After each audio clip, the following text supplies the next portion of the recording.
呢一個 Untitled Dawn 啦，咁我啱啱玩完呢一個 Chapter 4啦，咁咧就相對嚟講 Chapter 4比較短啦，因為我可能唔知可能 miss out 咗一啲其中有啲嘢啦，咁死人死得好快啦，咁 anyway 啦，咁呢一個係我第一個玩嘅結局，我都唔會特登再追究啲嘢噶啦，即係總之直接玩一次。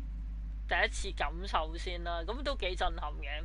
咁啊，而家咧就我未睇，其實我冇睇過佢啲特別收錄嘅嘢啊。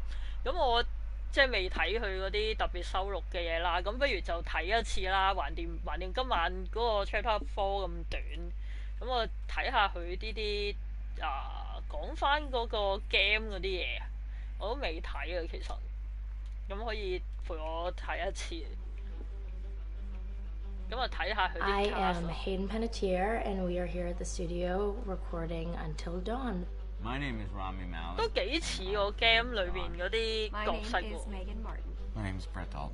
My name is Antonella, 真係幾似 and 嘅。 I played Hannah and Beth. My name is Jordan Fisher, and I play the character Matthew, Matt for short. I'm Nicole Bloom, and I play Emily in the game. My name Emily 好似 is 爭少少。 I am Galadriel Steinman, and I play Ashley. So, Until Dawn is the story of 8 teenagers who revisit this cabin in the woods about a year later after a really traumatic experience where I've lost 2 of my sisters, so coming to kind of get some closure in that respect. 好可 One 憐 of the 住 things that Larry does 嘅 really 哥 well 哥。 is make these multi-layered characters, and I think for just the story in general, it follows the quintessential horror film plot lines, but the characters are so unique in themselves, and I think that's very cool. Oh, I hope this was the right thing to do. 咁咧就 You know, get 聽聞呢隻 game 咧都角色咧都話係做得好好。 Yeah, no, he definitely did. I haven't seen him so excited about something in forever. Good. Sam and I have a few things in common, such as being huge lovers of animals, and she's a huge animal lover. She's vegan. She is a pacifist. I'm not quite sure if I'm gonna go as far as saying that I'm a pacifist, but she's spunky and cool. I know that she, I think, is made fun of a little bit by the rest of them who think that her morals and her beliefs in that area are a little ridiculous and they don't agree with them, but she doesn't care. It doesn't stop her from being herself, and that's something that I hope I have in common with her. You know, he definitely can be depressed at some times and a bit of a loner, but he takes some solace in one of his sister's friends, Sam, played by Hayden PANETTIERE, and invites everybody back to the same house the next year to kind of find some closure. Jessica she has a whole lot of personality. She is definitely the sort of mean girl character that, you know, at school she knows she's pretty, she knows that boys like her, she's gonna use it to her advantage. He's got a big heart, and you can tell that that's very evident, especially how he treats his girlfriend, Emily, and, you know, he's kind of a meathead, but in the best way possible. She really knows what she wants, and she manages to get that from whomever it is. 但係佢同阿 Emily 咧就頭4個 chapter 都冇乜戲做。My character is Chris, and he is what society might consider the nerd of the group, and he kind of embraces it. Ashley she's a little more serious than some of the other girls. She's definitely very intelligent and thoughtful. She kind of looks at the whole big picture of things. She's not quite as geeky as Chris, but they connect in a lot of ways. Mike is like big guy on campus. He's the class president who has some charm and has brain, and I don't know, people seem to like Mike. He gets away with a lot though. He can be kind of jerky. The fact that he really just kind of wants everyone to be happy. I mean, he's a people pleaser, and I can definitely attest to being, you know, that guy. I'm always the friend that wants everybody to be happy and wants everybody to be taken care of, and that's definitely Matt. But also, like, this character is just so fun. I rarely get to play the bitch, and so it was really fun to do that. The spirit of things, seriously, what's wrong with you? Try to lighten the mood, Em. Don't be like that. Like what? The way you're being. You always get like this. I just think this is just the coolest thing to be a part of, and I just think it's going to take the world by storm. I really do. I think this genre is the wave of the future, and I think that once people see the potential behind it, of getting to interact with the drama that you're witnessing unfold in such a realistic way, that this is how entertainment's going to be from now on. 好啦，咁啊，呢個係一個嗰個演員嗰個陣介紹啦，略略講一講佢個角色啦。咁佢呢一隻 game 咧，我睇翻原來係15年年尾嘅作品嚟啦，其實都相隔都係2年到啫，但係咧就都 OK 啊，即係都有好多類似呢啲咁嘅劇情 game。咁啊，雖然玩法就我覺得一般啫，即係唔算係比其他同類 game 好啊。即係你見到個流程都係有少少慢，即係而家叫入到去 Chapter 4先至好似有翻啲真係有啲緊張氣氛啦，咁可能有少少遲嘅，不過都 OK 啊，咁我哋繼續睇下佢嗰啲特別收錄。Hi, this is Lee Robinson, production designer on Until Dawn. The production design for Until Dawn started with the great teen horror script that sets the characters in a Canadian winter mountain lodge, being a contemporary setting with visual clues derived from classic films of that genre, such as Hitchcock's Psycho and Stanley Kubrick's Shining. The storyboards are vital to the production design as it allows the designer to understand the scale of the environments to be made and the detail that would be seen to create the atmosphere of a horror. This took us into concepts that took these storyboards further, visualizing the world through the color palette, the lighting, tone, and the mood, and developing key locations such as the lodge, the cable car stations, the forests themselves, the wilderness. As you can see, the environments and atmospheres change quite a bit from warm and inviting to cold and threatening.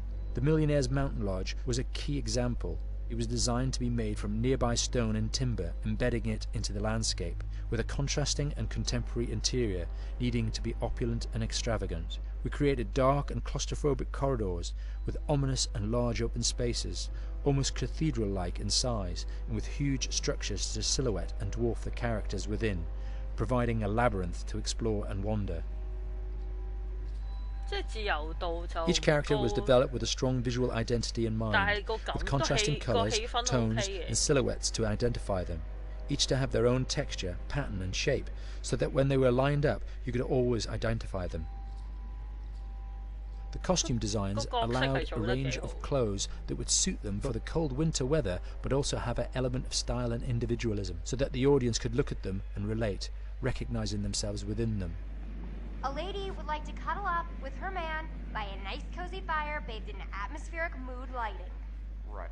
It'll get plenty toasty once we're rubbing up against each other. Mike. Yeah. Fire and mood lighting. Yes.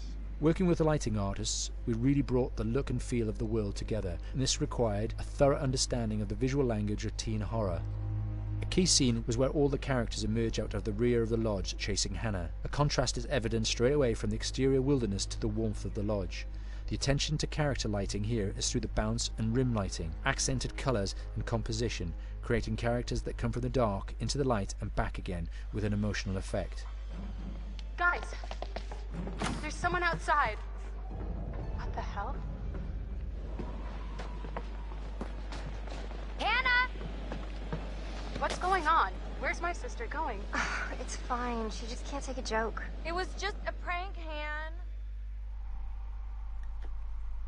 佢嗰個場景係做得 OK 嘅，即係無論佢人物同埋場景係個玩法同埋個劇本係爭少少嘅，即係個氣氛啊同埋啲人物係做得幾好嘅。我哋睇埋呢一個。Until Dawn is a game that's full of horror, and one of the things we decided to do early on was to take a scientific approach to how scary it was.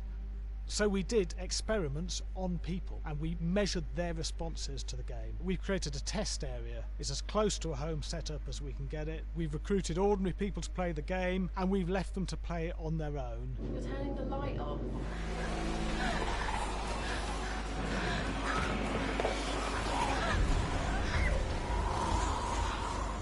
The only difference is it's rigged with cameras and microphones that relay the data through to the next room where people are watching them play. Bracelet here we use for biometric testing. It measures the player's emotional response. It's called a galvanic response sensor. It makes contact with the user's skin and it measures the electrical conductivity across their skin. It's the same principle as an old-fashioned lie detector. When you're stressed, you sweat a little, very sensitive, and picks up tiny changes if the player is feeling anxious or scared. That data's fed back to a testing team, comes through as a graph.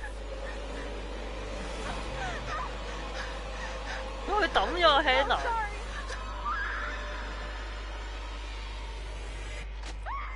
我都話冇用㗎啦，同個家姐攬住一齊死算啦。There's no point testing one or two people, you have to test a lot of people. Watch your step. When we have a scare that's consistently has a measurable emotional response, then we knew it was good. If it didn't have that, it goes back to the team for improvement. The data doesn't tell us what's wrong with the scare, it only tells us if it's working or not. Wait, okay, so you hear that too, right?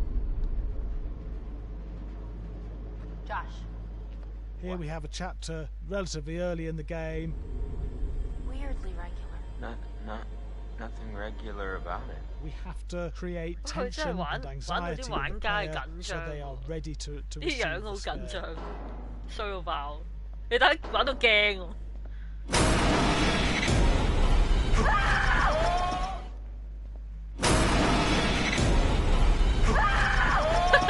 我好明顯條友有爆粗。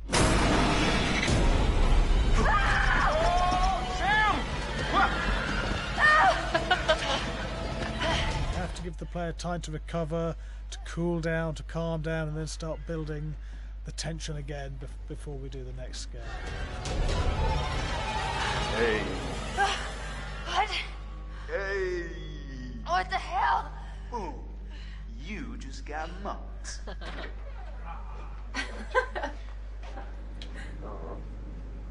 Yeah, I have such an adrenaline high when I get. There's two things we found. One is we could look at the scares, analyse if our expected scares were working effectively. Were people shrieking and covering their hands, or were they getting an emotional response from it? And being scientific about it means that we strip out people's opinions about whether things are working or not. We've got data, and we look at the data. 不過佢咁樣做呢啲做啲 research 好緊要。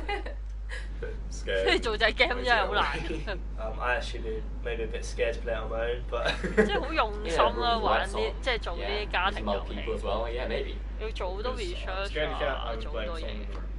And the lights on. It was one of the scariest games I've played in a long while. 好啦，咁咧就我要再玩多啲咧，可能佢先至會再講多啲特別收錄嘅嘢啦。咁咧就今晚完啦，咁啊多謝大家陪我，咁啊拜拜。